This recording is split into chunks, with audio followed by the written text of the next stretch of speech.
Just so you guys know, before the review starts, the Chief is actually played by the man who plays Jeffrey, the butler in The Fresh Prince, so because of that, this movie gets like a 12 out of 10.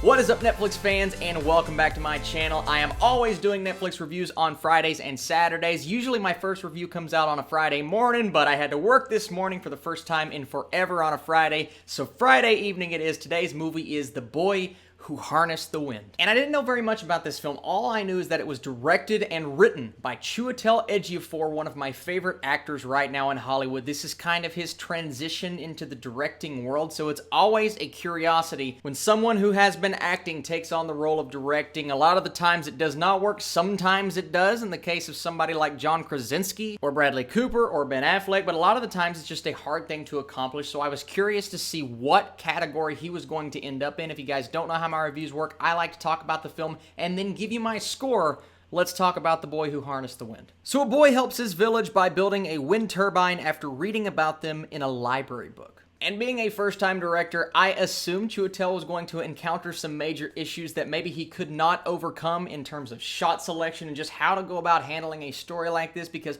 while it doesn't seem like something on a large scale, this is a fairly emotionally epic film in terms of what it's trying to do to you as an audience member, and I thought on those levels and with those merits, it accomplished its goal and it did exactly what it was trying to do. It makes the audience emotional. It allows you to attach yourself to these characters. Now, I did have some issues with the pacing and the connection between certain plot points. I will definitely get into that, but as a whole, being a first-time director, not counting the 2 short films he has directed, but of a full-length film, I thought he did a good job, but let's look at his acting and how incredible this man is. I'm looking at 2 scenes in particular. I'm not going to say when or what they are because I don't want to give away spoilers, but his emotion and his connection with other characters and just not even saying a word. All we have to do is look into his eyes to know exactly what he's feeling. He is just such a good actor. He's been in the blockbusters. Of course, he's in movies like Doctor Strange and The Martian, but then you look at a film like 12 Years a Slave, and this man is just so dynamic. I can't wait to see what he does next. And his name, his face, got me excited for this film. And he absolutely delivered on his performance.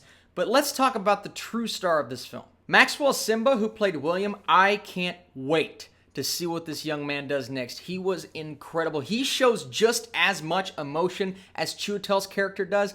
And I've never seen this kid before. He is phenomenal in this role. He is the perfect person to cast in a role like this because he's so subtle. He doesn't have to say a lot to get his point across. You can tell that there is a connection between he and Chiwetel, so you feel as if it's his actual son.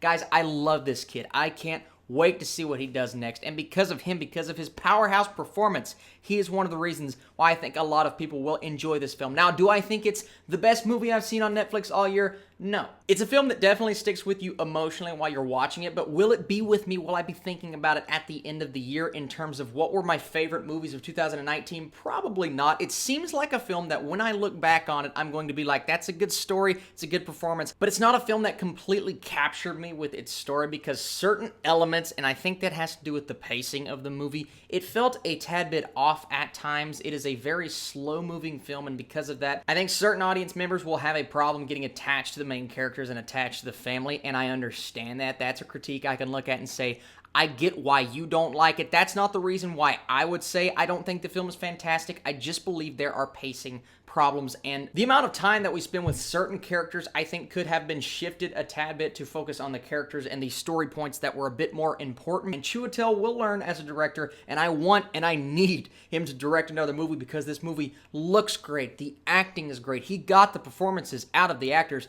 every one of them that he absolutely needed, but there were just problems with the plot and the story. He was also a writer on this film. I think that could have been written just a tad bit better. I know it was an adaptation of a book, which was based on a true story, so there were definitely elements that you had to include. I just don't know if it was needed in a movie like this. But let's switch back over to the positive, because sometimes you look at a streaming platform and you don't take it as seriously as a theatrical release. It feels more like a VOD movie. Even if the film is of great quality and has great acting, you still look at it like that because we're still young in the age of streaming. It is still a perception that I think a lot of people have, and I have that sometimes, and I shouldn't. I have to slap myself on the wrist and say, Austin, you shouldn't do that. But when you look at a film like this, I can see this playing in theaters and having many people people watching the movie in tears because of how deep and at times inspiring this story is. This kid, what he does with limited knowledge, things that he learned in a book. It's important to read, kids, remember that, but things that this kid learns, he goes on to do things that save people, right? This kid is changing people's life.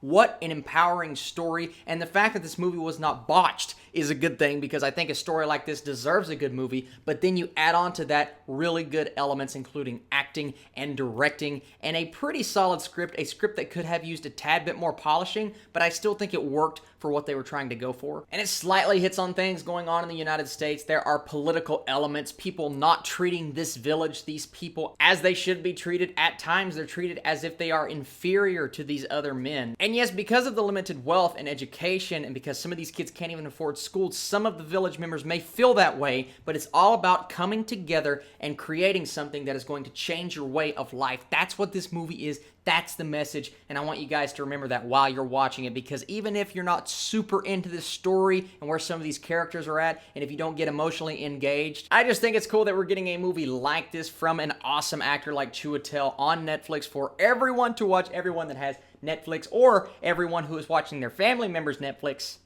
Like I said, it's a film with its fair share of minor issues, but I have to give it kudos for what it accomplished, and because of all of those things, I'm going to give this a solid 7 out of 10, a 70% for The Boy Who Harnessed the Wind. I think it's worth a watch. It is a tad bit long, and I would recommend not to watch it if you're doing other things, because you have to pay attention to what's going on within the characters. Otherwise, let me know in the comments down below, did you like this movie? Did you not like it? Are you looking forward to it? Is this something you guys would watch on Netflix? Thank you guys, as always, every single Friday. I'm doing videos like these every Thursday, except for this last Thursday. Unfortunately, I didn't get a chance to see Greta. That's the first movie this year I have missed on its opening weekend, but fear not, because I will be back next Thursday with the Captain Marvel review. You guys are the absolute best. I may be seeing you a little later this weekend with another Netflix review. We'll have to see how things goes. I will catch you very soon.